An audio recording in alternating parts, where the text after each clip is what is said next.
नाश्त्यामध्ये काहीतरी हेल्दी पण तितकंच टेस्टी पण खायचं आहे, मग ही रागी डोस्याची रेसिपी तुम्ही नक्कीच ट्राय केली पाहिजे. त्यासाठी 2 वाटी तांदूळ, 1 वाटी उडद डाळ इथे 3 ते 4 तास मी भिजवून घेतली आणि मग मिक्सरला त्याचा फाईन असा पेस्ट करून घेतलेला आहे. इथे आपलं बॅटर तयार आहे. त्या बॅटरमध्ये 2 वाटी आपल्याला नाचणीचं किंवा रागीचं पीठ टाकून घ्यायचं आहे आणि मग ते बॅटरमध्ये चांगल्या प्रकारे फेटून घ्यायचं आहे आणि थोडं पाणी टाकून घ्यायचं यामध्ये. जसं नॉर्मल आपलं डोस्याचं बॅटर असते तशा प्रकारची कन्सिस्टन्सी आपल्याला या बॅटरची करून घ्यायची आहे.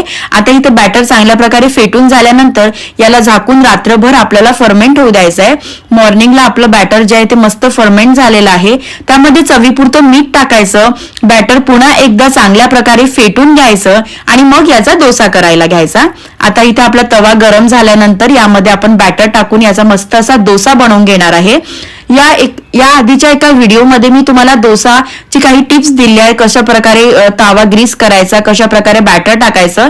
तो व्हिडिओ तुम्ही डिस्क्रिप्शन बॉक्समध्ये त्याची लिंक देते मी, नक्की चेक करा. आणि इथे आपला क्रिस्पी डोसा असा तयार आहे. हा डोसा तुम्ही सांबार चटणी मस्त त्याच्यासोबत सर्व करा आणि मस्त असा एन्जॉय करा. आणि रेसिपी आवडल्यास लाईक, शेअर, सबस्क्राईब करायला विसरू नका. थँक्यू.